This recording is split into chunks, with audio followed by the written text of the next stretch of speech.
बिस्मिल्लाहिर्रहमानिर्रहीम। अस्सलाम वालेकुम डियर स्टूडेंट्स। अच्छा जी, 10th क्लास फिज़िक्स की एमसीक्यूज़ की वीडियो का आज पार्ट 2 है और पार्ट 1 अपलोड कर चुका हूँ। आज इसमें हम एमसीक्यूज़ आगे 3 और आगे 4 सॉल्व करेंगे।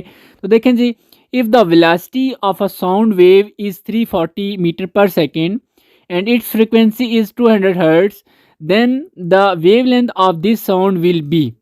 ठीक है जी, देखते हैं। इसमें सबसे पहले उसने कहा जी velocity of sound wave is, ठीक है, तो वेलोसिटी हमें दी गई है जी 340 मीटर पर सेकंड और इट्स फ्रिक्वेंसी इज़ 200 हर्ट्ज़। देखिए यहाँ पर आप मेरे को मैं एक चीज़ सिखाना चाह रहा हूँ कि अगर ये सपोज कर रहे हैं वेलोसिटी कुछ और दे दी जाती है, ठीक है, 340 की जगह 350 है, 360 है, तो आप लोगों ने परेशान नहीं होना, ठीक है।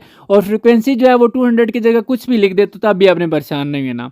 Then the wavelength of this sound will be, wavelength को हम लेमडा से, ये यानी कि ये जो आपको नज़र आ रहा है उल्टा वाई सा, इसको हम लेमडा बोलते हैं और ये वेवलेंथ का सिंबल है, ये हमने फाइंड आउट करनी है, ठीक है।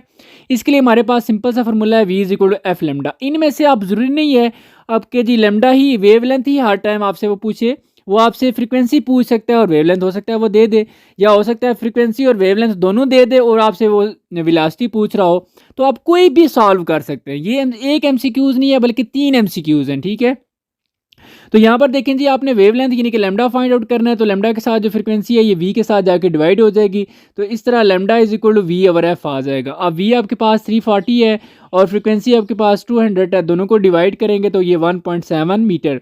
तो यहाँ पर आप देख सकते हैं यहाँ पर करेक्ट ऑप्शन कौन सा है जी, बी ऑप्शन करेक्ट है, 1.7। तो मैं अगेन रिपीट कर रहा हूँ, इन तीनों में से कोई भी चीज़ पूछी जा सकती है, ठीक है। तो आप लोगों को दो चीज़ें दी जाएंगी और तीसरी चीज़ आपने फाइंड आउट करनी होगी, ठीक है, ये बहुत ईजी हो जाएगा। अब नेक्स्ट एमसीक्यूज हमारे पास है जी 4। इन और ट्रांसफर वेव्स जो होती है वो आपको पता होना चाहिए, वो यूं एक कर्व सा होता है, यूं ऊपर जाती है फिर नीचे आती है। जैसे सपोज कर लें आपके पास एक रस्सी है, ठीक है, और वो किसी एक जगह बंधी हुई है और एक उसका जो कॉर्नर है वो आपके पास है, एंड आपके पास है, आप उसको यूं जर्क सा देते हैं तो उसके अंदर यूं एक वेव सी पैदा हो जाती है, उसको हम कहते हैं ट्रांसफर वेव्स, ठीक है। तो आपने देखा होगा जो ट्रांसफर वेव्स में क्या होते हैं, जो उसके पार्टिकल होते हैं वो यूं ऊपर जाते हैं फिर नीचे आते हैं, फिर ऊपर जाते हैं फिर नीचे आते हैं, ये आप डायग्राम में भी देख सकते हैं, ठीक है। ये ऊपर जाते हैं ऐसे, फिर ऊपर ऐसी शेप में, यानी कि जो ट्रांसफर वेव्स बनती है। तो इसमें अगर आप थोड़ा सा गौर करें, जो इसके पार्टिकल हैं यहाँ पर यही पूछा गया, the individual particle of the medium move. Particle तो देखें वो ऊपर जाते हैं फिर नीचे आते हैं, ठीक है, तो पार्टिकल ऊपर है और वेव तो आगे की तरफ जा रही होती है साथ साथ, ठीक है। तो यहाँ पर हम कह सकते हैं कि जो ऑप्शन डी है वो करेक्ट है, perpendicular to the direction of propagation of wave. मैं आपको थोड़ा सा एक्सप्लेन भी कर देता हूँ।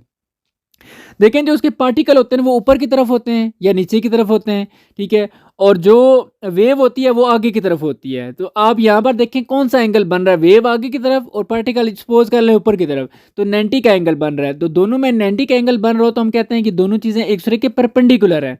तो यहाँ पर भी ऐसे ही है कि ट्रांसफर वेव जो पार्टिकल है वो परपेंडिकुलर है किसके, टू दी डायरेक्शन, उस डायरेक्शन के of propagation of wave, wave की डायरेक्शन के जिस तरफ वो आगे मूव कर रही है। तो यहाँ पर हमारे पास जो करेक्ट ऑप्शन है वो डी है।